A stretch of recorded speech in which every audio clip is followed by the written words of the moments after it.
Hola jóvenes, el día de hoy vamos a platicar sobre los indicadores en sustentabilidad. Y es que en la clase anterior veíamos lo que es desarrollo sustentable. Bien, hoy vamos a platicar sobre qué son los indicadores en sustentabilidad y para qué nos sirven. Un indicador es una característica específica, observable y medible que puede ser usada para mostrar los cambios y progresos que están haciendo un programa hacia el logro de un resultado específico. Debe haber por lo menos un indicador por cada resultado y el indicador debe ser enfocado, tiene que ser claro y específico. Entonces, un indicador es una unidad de medición que nos permite leer, medir, cuantificar algún proceso, ya sea de forma interna o de forma externa. Y en este caso, enfocado completamente a la sustentabilidad, al medio ambiente, a cómo nosotros estamos haciendo huella ecológica en el medio ambiente, en nuestro planeta. Vamos a ver este pequeño video, a ver si nos queda un poquito claro, en donde vamos a ver unas definiciones que ya habíamos mencionado, pero es importante. Es importante que recordemos qué es esto de la sustentabilidad, qué es esto de huella ecológica. Así es que vamos a ver si nos queda un poquito claro, ya que a veces no soy yo buenísimo.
En el 2000, 189 países comenzaron el primer plan global para terminar con la pobreza y la desigualdad.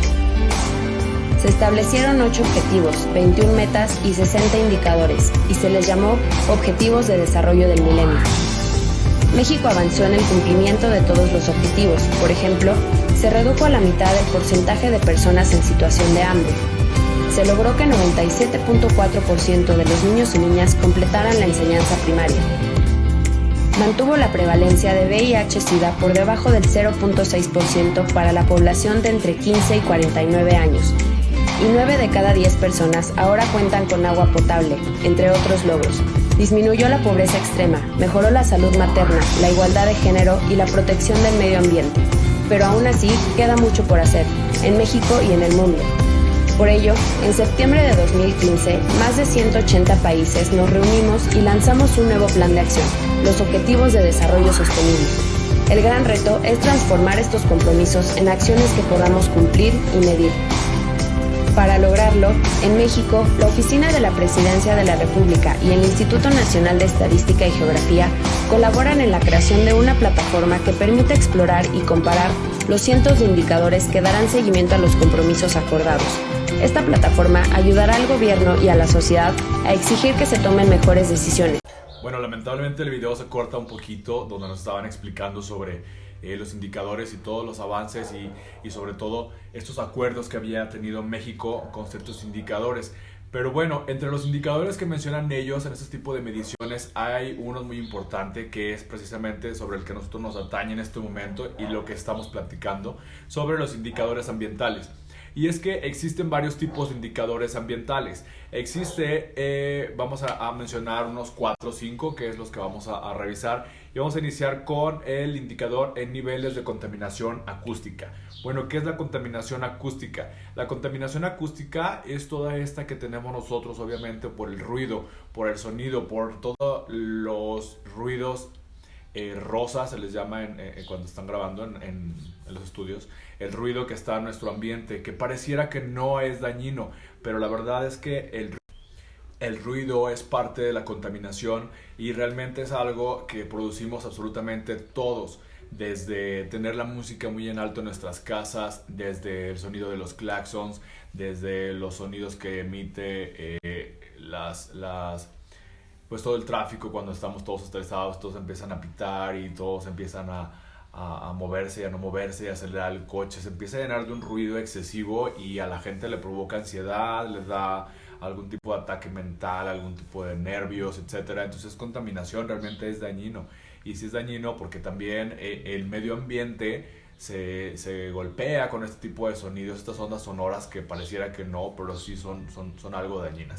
Entonces el número uno es la contaminación, el medidor por nivel de contaminación acústica.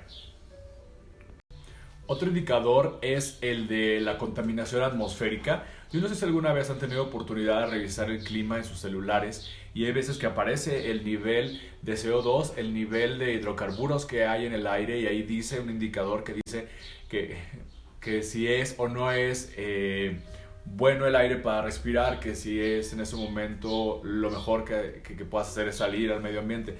Los celulares traen eso. Creo que a ver, vamos a ver si ahorita hay alguna medición en cuanto a lo del medición del aire. Ok, calidad del aire, el eCars, sí está aquí, miren, en este indicador. Ay, aquí es que el reflejo de la lamparita, este lado. Este es el indicador y aquí nos dice qué tipo de calidad en el aire hay. ¿Cómo es que nosotros contaminamos la atmósfera? Bueno, lo más común es la quema de los combustibles fósiles, que son los que se encuentran, ya lo habíamos mencionado, en nuestro planeta, y que nosotros hacemos el uso indiscriminado de estos, que son combustibles que no son renovables, va la nota, y que estos los producimos nosotros y que entonces hace que se contamine el medio ambiente. Producimos hidrocarburos, producimos CO2, producimos dióxido de carbono, entre otras cosas, y esto hace que el planeta se caliente, que la capa superior de ozono se supercaliente, y en el nivel del mar se haga una onda como más espesa, como más caliente, entonces no puede enfriarse rápido el planeta. Y es esto los medidores que buscan lo que es la contaminación atmosférica, que es producida por la emisión de gases de los coches, de las fábricas. El siguiente a tratar es el porcentaje de agua que es tratada en nuestro país, y este indicador es el ICA, que es el índice, a ver, lo tuve que buscar porque no lo sé, no me acordaba.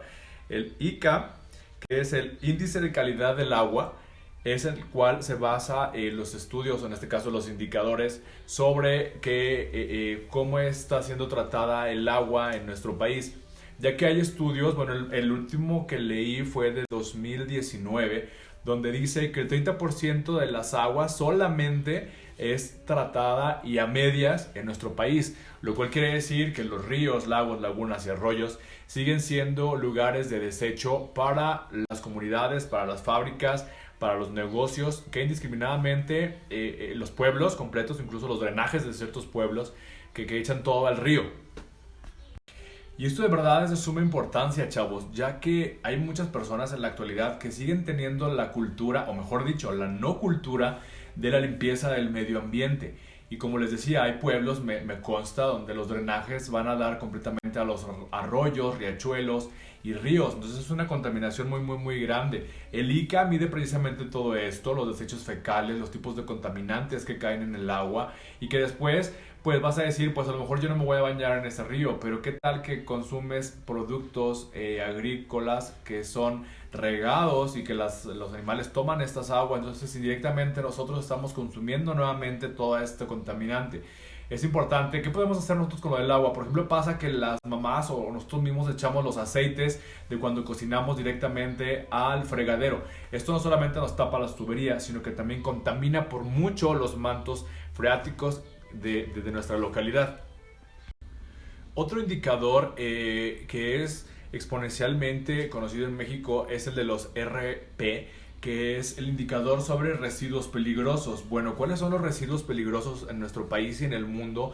Pues son todos estos tipos de contaminantes biológicos, por ejemplo, de los hospitales, pues todo lo que sale de ahí, las cosas que ya no sirven de los cuerpos, cuando extirpan algún tipo de enfermedad, algún tipo de tejido dañado, es lo que quiero decir. pues eso es un residuo peligroso. También en las fábricas, por ejemplo, en estas empresas donde se dedican a las pinturas y estas cosas, hacen muchas pruebas con agua. Entonces esos residuos no deben ser tirados en el medio ambiente. Son residuos peligrosos, ya que contienen aluminio, contienen mercurio, contienen otros tipos de elementos y metales pesados que son súper dañinos para el medio ambiente. Las limaduras de metales, ya que dañan el medio ambiente, dañan la tierra, la vuelven alcalina, la vuelven ácida, y entonces deja de producir la tierra, dañan también el agua al momento de que llueve y corren estos residuos. ¿Qué otro? Los residuos peligrosos, las pilas, las baterías. De hecho hay campañas permanentes, chavos, sobre el retirar los aceites o retirar pilas y baterías que ustedes dejan y las avientan a la basura. Pues son muy contaminantes, son mucho, nos sirven de mucho, sí, pero son súper contaminantes. Entonces tenemos muchas soluciones para ayudar al medio ambiente, la verdad. Cuando platicábamos sobre como diseñadores gráficos, bueno, como diseñadores gráficos no hay mucho que podamos hacer, pero como seres vivos y conscientes de la utilización de todos estos materiales y productos, sí podemos hacerlo. Hay mucho por hacer. Y por último, el indicador del transporte. El indicador de transporte pues se refiere básicamente sí a los coches que nosotros tenemos en casa, a el transporte urbano, a los camiones, a los colectivos, ya que todos estos generan en conjunto casi la mayoría de todos los problemas ecológicos de contaminación que hemos estado mencionando. Tienen tanto la contaminación auditiva como la contaminación atmosférica, el desecho de residuos, contaminación del agua, etc. El coche de verdad es una de las cosas que, si bien se mide en la riqueza de la producción, de la productividad, por ejemplo, San Luis Potosí somos productores de coches y de partes para coches, y eso nos pone en un hito así muy alto sobre la economía. Pero ¿qué pasa con el medio ambiente?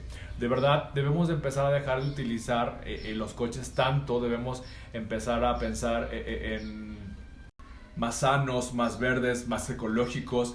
De hecho, por eso en las grandes ciudades como Ciudad de México, CDMX y otras, tienen el plan de contingencia de Hoy No Circula. Esto es para disminuir precisamente la polución, todo el desecho, tanto auditivo como de hidrocarburos en la ciudad. Pero pues eso no funciona, ya que la gente pues, es que hoy no va a circular mi coche verde, pues va a comprar otro y ya al otro día uso el siguiente.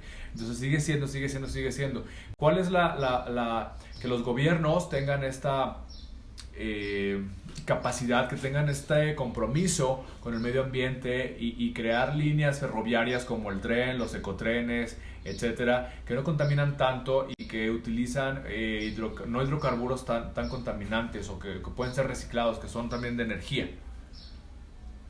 Pues bueno, hay muchísimos indicadores ambientales que existen en el mundo y en nuestro país, pero estos que les acabo de mencionar son, considero, de los más importantes, de los más básicos y de los que todos podemos hacer algo. Por eso es que menciono solamente estos, ¿sí? Los repito rápidamente, que son los indicadores de nivel de contaminación acústica, nivel de contaminación atmosférica, nivel de contaminación del agua, porcentaje de residuos peligrosos y la utilización de transportes, y en específico transporte público. Así es que, si bien, les repito, no podíamos hacer mucho como diseñadores, sí hay mucho que podemos hacer para disminuir estos índices en los indicadores ambientales que acabamos de mencionar en esta clase.